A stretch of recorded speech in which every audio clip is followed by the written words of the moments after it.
நம்ம லைஃப்பில் எத்தனையோ மோசடிகள் அப்படின்றத கேள்விப்பட்டிருப்போம். ஸோ அந்த மோசடிகளுக்கெல்லாம் பார்த்தோம் அப்படின்னா நீதிமன்றம் இருக்கு இல்லையா, நீதிமன்றத்தில் தீர்ப்பு கொடுக்கறது அப்படின்றதையும் கேள்விப்பட்டிருப்போம். ஆனால் நீதிமன்றம் இருக்கு இல்லையா, அதுவும் இந்தியாவில் பார்த்தோம் அப்படின்னா ஒரு கோர்ட்லேயே கிட்டத்தட்ட 2 வருஷமாக போலி நீதிபதியாக இருந்ததோட மட்டும் இல்லாமல் 2000 கைதிகளுக்கு மேலே பெயில் வழங்கினது ப்ளஸ் 100 கைதிகளுக்கு மேலே ரிலீஸ் பண்ணது அப்படின்னு சொல்லிட்டு பார்த்தோம்னா எக்கச்சக்கமான ஃப்ராடுத்தனம் பண்ண ஒருத்தரை பற்றி தான் இந்த வீடியோவில் தெரிஞ்சுக்க போகிறோம் அப்படின்னே சொல்லலாம். என்னப்பா சொல்கிற, அப்படிலாம் பண்ணிட முடியுமா அப்படின்னு சொல்லி கேட்டோம் அப்படின்னா, இந்த திருடன் சாதாரண திருடன் கிடையாது, சட்டம் படித்த திருடன். அது மட்டும் இல்லாமல் கையெழுத்து நிபுணராகவும் இருந்ததுனால பார்த்தோம்னா தன்னைத்தானே ஒரு கோர்ட்டுக்கு நீதிபதியாக நியமனம் பண்ணிக்கிட்டு அதை யாருமே கண்டுபிடிக்காத வகையில் பார்த்தோம்னா 2 வருஷம் அந்த கோர்ட்டுக்கு நீதிபதியாக இருந்ததோட மட்டும் இல்லாமல் எக்கச்சக்கமான கைதிகளுக்கு பெயில் ப்ளஸ் விடுதலை அப்படின்றதும் கொடுத்துருக்காரு. அது மட்டும் இல்லாமல் அவர் மேலே இருந்த கேஸை அவரே பார்த்தோம்னா டிஸ்மிஸும் பண்ணியிருக்காரு அப்படின்னே சொல்லலாம். அப்படி யாருப்பா அவர், எனக்கே அவரை பார்க்கணும் போல இருக்கே அப்படின்னு சொல்லி கேட்டிங்கன்னா பார்த்துக்கோங்க, இவரோட பேர் தான் தானிராம் மிட்டல் அப்படின்னே சொல்லலாம். ஸோ தானிராம் மிட்டல் இருக்கார் இல்லையா, தானிராம் மிட்டலை பொறுத்த வரைக்குமே 20 வயசுலேருந்தே திருட்டு அப்படின்றத ஆரம்பிச்சிருக்காரு. இந்த கார்ஸ்லாம் இருக்கு இல்லையா, இந்த கார்ஸ் எல்லாத்தையுமே திருடி அதுக்கு போலியான ஆவணங்கள் அப்படின்றத ரெடி பண்ணி அதுக்கப்புறமா அந்த கார்ஸ்லாம் விற்றுருக்காரு. ஸோ இவர் வந்துட்டு எல்எல்பி இருக்கு இல்லையா, சாரி இவனுக்கு என்ன மரியாதை வேற, இவன் வந்துட்டு எல்எல்பி இருக்கு இல்லையா, எல்எல்பி எல்லாம் படிச்சிருக்கிறதுனால பார்த்தோம் அப்படின்னா சட்டத்தில் எங்கெங்க இந்த ஓட்ட உடசல்லாம் இருக்குது, எங்கெங்க இந்த ஓட்டை அப்படின்றதெல்லாம் இருக்குது அப்படின்றதெல்லாம் நல்லா தெரியும். அதனால பார்த்தோம் அப்படின்னா இந்த ஆவணங்கள் தயாரித்து அது மூலயமா பார்த்தோம்னா அந்த செகண்ட் ஹேண்ட் கார்ஸ், அது மட்டும் இல்லாமல் புது கார்லாம் இருக்கு இல்லையா, அதை திருடி விற்றுக்கிட்டு இருந்திருக்கான். இதனால் பல டைம் பார்த்தோம் அப்படின்னா போலீஸும் அவரை வந்துட்டு அரெஸ்ட் பண்ணுறது, நீதிபதி முன்னாடி கொண்டு போயிட்டு ஆஜர் பண்ணுறது அப்படின்னு சொல்லிட்டு தொடர்ந்து பண்ணிக்கிட்டே இருந்திருக்காங்க. கிட்டத்தட்ட குறைஞ்சது ஒரு 1000 கார்க்கு மேலேயாவது தானிராம் மிட்டல் இருக்கான் இல்லையா, திருடி இருப்பான் அப்படின்னு சொல்லப்படுது. ஸோ இதிலிருந்து பார்க்கும்போது 20 வயசுலேருந்தே தானிராம் மிட்டல் திருட ஆரம்பிச்சிருந்தாலும் 1964 வருஷம் அவனுடைய 25வது வயசில் தான் அவனை ஃபஸ்ட் டைமாக வந்துட்டு கைது அப்படின்றது பண்ணுறாங்க. கைது பண்ணதுக்கு அப்புறமா பார்த்தோம் அப்படின்னா போலீஸ்காரங்களை ஏமாற்றி வெளியே போகிறது, அது மட்டும் இல்லாமல் சின்ன சின்ன விஷயங்கள் அப்படின்றத பொய் சொல்லி தப்பிச்சு ஓடுறது அப்படின்றத தானிராம் மிட்டல் தொடர்ச்சியாக பண்ணிக்கிட்டே இருந்திருக்கான். ஸோ ஒரு டைம் இப்படி தான் என்ன ஆகுது அப்படின்னு சொல்லி பார்த்தோம்னா நம்ம கொஞ்சம் கஷ்டமாக இருக்கும். ஆனால் அதுதான் உண்மை. தானிராம் மிட்டல் இருக்கான் இல்லையா, அவனை வந்துட்டு வழக்கம் போல் ஒரு திருட்டு வழக்கு அப்படின்றதுல கைது பண்ணிவிட்டு நீதிபதிக்கு முன்னாடி கொண்டு போய் ஆஜர் அப்படின்றது படுத்துகிறாங்க. நீதிபதி முன்னாடி ஆஜர் படுத்தினதுக்கப்புறமா நீதிபதி இவனை பார்த்து சலிச்சு போயிடுறாரு. என்னன்னா இவன் மாதம் வந்துக்கிட்டே இருக்கான், ஏதாவது ஒரு தப்பு பண்ணிட்டு அப்படின்னு சொல்லிட்டு, நீ மறுபடியும் வந்துட்டியா, என் மூஞ்சிலேயே முடிக்காத, ஒழுங்கு மரியாதையாக வெளியே போயிடு அப்படின்னு சொல்லிட்டு தானிராம் மிட்டலை பார்த்து கத்துறாங்க. ஸோ இவனும் என்ன பண்ணுறான் அப்படின்னா வெளியே வந்ததோட மட்டும் இல்லாமல் இவனை ஹேண்ட் ஓவர் பண்ண போன போலீஸ் இருக்காங்க இல்லையா, அவங்கள்ட்ட என்ன சொல்கிறான்னா, இந்த மாதிரி நீதிபதி என்னை விடுதலை பண்ணிட்டாரு, என் மூஞ்சிலேயே முடிக்காத வெளியே போயிரு அப்படின்னு சொல்லிட்டாரு. ஸோ நீதிபதி விடுதலை பண்ண சொல்லியும் நீங்கள் என்னை விடுதலை பண்ணாமல் வச்சுருந்தீங்க அப்படின்னா நான் வந்துட்டு சட்டம் படிச்சிருக்கேன், எனக்கு சட்டம் தெரியும், நீதிபதியினுடைய அந்த ஆலோசனை, நீதிபதியினுடைய அந்த தீர்ப்பு அப்படின்றத நீங்கள் அக்செப்ட் பண்ணிக்கல, ஏற்றுக்கல அப்படின்னு சொல்லிட்டு உங்கள் மேலேயே நான் கேஸ் போட்டுருவேன் அப்படின்னு சொல்லிட்டு அந்த போலீஸ் இருக்காங்க இல்லையா அவங்கள மிரட்டுறான். ஸோ இதை கேட்ட போலீஸும் என்ன நினைக்கிறாங்கன்னா, சரி ஓகே நீதிபதி இவனை விடுதலை தான் பண்ணிட்டார் போல அப்படின்னு நினச்சிட்டு சரி ஓகே நீங்கள் போங்க அப்படின்னு சொல்லிடுறாங்க. தானிராம் மிட்டலும் அங்கேருந்து ஓடி போயிடுறான்.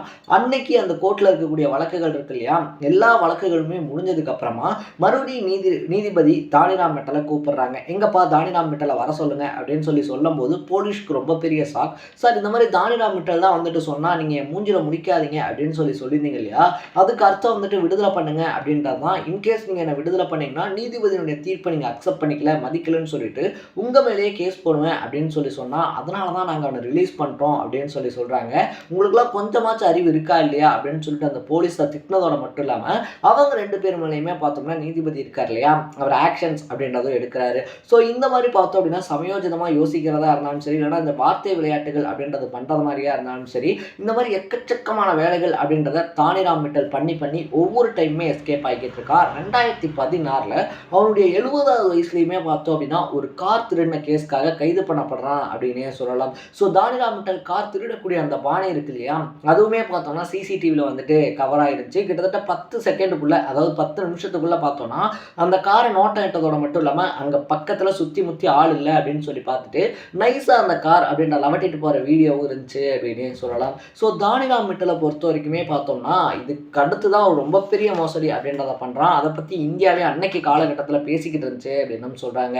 ஸோ இவன் வந்து என்ன பண்ணியிருக்கான் அப்படின்னா, வக்கீல் இருக்கா இல்லையா, சட்டம் படிச்சிருக்கான். அது மட்டும் இல்லாம கையெழுத்து நிபுணனா வேற இருக்கான். அதனால என்ன பண்றான்னா, அரசாங்கம் இவன நீதிபதியா நியமனம் பண்ண மாரி ஒரு போலி ஆவணம், போலி சர்டிஃபிகேட் அப்படின்றத வந்துட்டு ரெடி பண்றான்.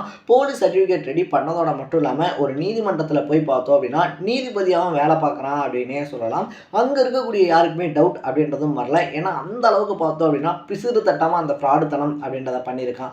அது மட்டும் இல்லாம கிட்டத்தட்ட 2000க்கும் மேற்பட்ட குற்றவாளிகள் இருப்பாங்க இல்லையா? அந்த குற்றவாளிகள் எல்லாத்துக்குமே பார்த்தோம் அப்படின்னா, பெயில் அப்படின்றத வாரி வழங்குறான். வாரி வழங்குனதோட மட்டும் இல்லாம, ஒரு சில நூற்றுக்கணக்கான குற்றவாளிகள் அப்படின்றவங்கள விடுதலை பண்ணியிருக்கான் அப்படின்னும் சொல்லப்படுது.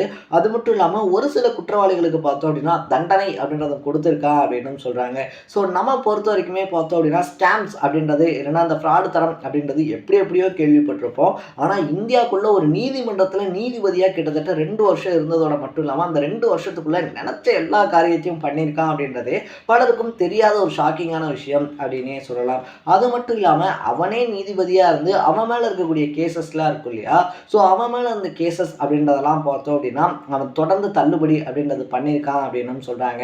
ஸோ தனக்கு தெரிஞ்ச குற்றவாளிகள் எல்லாத்தையும் தப்பிக்க விட்டதோட மட்டும் இல்லாம, தன் மேல இருந்த வழக்குகள் அப்படின்றதையும் தள்ளுபடி பண்ணிக்கிட்டு கிட்டத்தட்ட 2 வருஷம் பார்த்தோம்னா நீதிபதியா ஜாலியா சுத்திக்கிட்டு வந்திருக்கான். பட் பல நாள் திருடன் ஒரு நாள் அகப்படுவான் அப்படின்ற மாதிரி பார்த்தோம்னா, ஒரு சில பீரியடுக்கு அப்புறமா பார்த்தோம்னா என்ன தொடர்ந்து பரோல் அப்படின்றத கொடுத்துக்கிட்டே இருக்காங்க. யார் தான் அந்த நீதிபதி அப்படின்னு சொல்லி தேடி போகும்போது தான் பார்த்தோம்னா, அந்த இடத்துல தானிராம் மிட்டல் இருக்காரு. அரெஸ்ட் பண்ண போன போலீஸ்க்கு செம்ம ஷாக்கிங் அப்படின்னே சொல்லலாம். என்னடா இவனாடா இத்தனை வருஷமா கிட்டத்தட்ட 2 வருஷமா பார்த்தோம்னா இவ்வளோ கைதிகளுக்கு பரோல்ன்றது கொடுத்தான் அப்படின்னு சொல்லிட்டு, நல்ல வழியில் அவருக்கு இருக்கக்கூடிய அறிவு இருக்கு இல்லையா?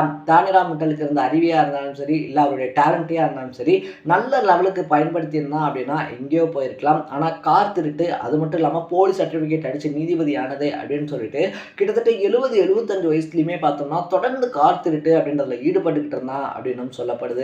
ஸோ இதை பற்றி போலீஸ் சொல்லும் போது என்ன சொல்கிறாங்க அப்படின்னா, இந்த மாதிரி டேலண்டான பர்சன்ஸ் இருக்காங்க இல்லையா? ஸோ அவன் வந்து திருடனாக இருந்தாலும் கூட அவன்கிட்ட டேலண்ட் அப்படின்றது எக்கச்சக்கமாக இருந்துச்சு. ஏன்னா எதுவுமே தெரியாத ஒரு மனுஷனால பார்த்தோம் அப்படின்னா 2 வருஷம் எல்லாரையுமே ஏமாற்றி நீதிபதி அப்படின்றத நம்ப வைக்க முடியாது. அந்த அளவுக்கு பார்த்தோம் அப்படின்னா அந்த 2 வருஷத்தில் அவன் விசாரித்த கேசஸாக இருந்தாலும் சரி, இல்லை அவன் எடுத்த ஆக்ஷன்ஸாக இருந்தாலும் சரி, ஒரு உண்மையான நீதிபதி என்ன எடுப்பாங்களோ அந்த அளவுக்கு இருந்துச்சு. ஸோ அதனால தான் யாருக்குமே இந்த டவுட்ஸ் அப்படின்றதும் வரலை. அதிகப்படியான குற்றவாளிகளுக்கு பார்த்தோம் அப்படின்னா பரோல் தருது, ஜாமீன் தருது அப்படின்றது பண்ணும்போது தான் யார் இந்த ஜட்ஜ் அப்படின்னு சொல்லி தேடி திரும்பி எல்லாரும் பார்க்கும்போது தான் ஒரு குற்றவாளி அப்படின்றதே தெரியப்படுது. இன்னை வரைக்குமே பார்த்தோம் அப்படின்னா தானிராம் மிட்டல் இருக்கான் இல்லையா?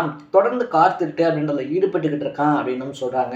ஸோ ஒரு சிலர் பார்த்தோம் அப்படின்னா தானிராம் மிட்டல் வயசு அதிகமான காரணத்தினால வயது மூப்பின் காரணமாக வந்து இறந்து போயிட்டாரு அப்படின்னு சொல்றாங்க. ஆனால் ஒரு சிலர் பார்த்தோம் அப்படின்னா இன்னும் தானிராம் மிட்டல் தொழிலில் தான் இருக்காரு. தொழிலில் இன்னும் சிங்கம் மாதிரி பார்த்தோம் அப்படின்னா இப்போ வரக்கூடிய புது ரக கார்களை கூட சும்மா தட்டி தூக்கிட்டு இருக்காரு அப்படின்னு சொல்றாங்க. ஸோ ஆல்மோஸ்ட் நம்ம எல்லாருக்குமே 420 அப்படின்ற வேர்ட் கேட்டாலும் சரி, இல்லை ஃப்ராடுன்ற நேமை கேட்டாலும் சரி, பல பேர் ஞாபகம் வரலாம். ஆனால் தானிராம் மிட்டலுடைய இந்த ஸ்டோரியை கேட்டதுக்கு அப்புறமா கண்டிப்பாக ஒரு ஸ்கேம் இல்லைனா ஒரு ஃப்ராட் அப்படின்ற பேரை எங்கே கேட்டாலுமே தானிராம் மிட்டலுடைய பேர் கண்டிப்பாக நம்ம ஞாபகத்துக்கு வரும் அப்படின்னே சொல்லலாம். ஸோ நீங்கள் தானிராம் மிட்டலை பற்றி என்ன நினைக்கிறீங்க அப்படின்றத கமெண்ட் செக்ஷனில் பதிவு பண்ணிட்டு, இதே மாதிரி அப்பப்போ அப்டேட்டாக போயிட்டு இருக்கிற விஷயங்கள் இருக்கு இல்லையா? அது கரண்ட் அஃபேர்ஸாக இருந்தாலும் சரி, பாலிடிக்ஸாக இருந்தாலும் சரி, ஸ்போர்ட்ஸாக இருந்தாலும் சரி, இதே மாதிரி அப்பப்போ அப்டேட்டாக போயிட்டு இருக்கிற விஷயங்களை நீங்கள் தொடர்ந்து தெரிஞ்சுக்கணும் அப்படின்னு ஆசைப்பட்டீங்கன்னா மறக்காமல் நம்ம சேனலை சப்ஸ்கிரைப் பண்ணிக்கோங்க. நாளைக்கு இதே மாதிரி இன்னொரு இன்ட்ரெஸ்டிங்கான வீடியோவோட சந்திக்கலாம். Tata, bye by.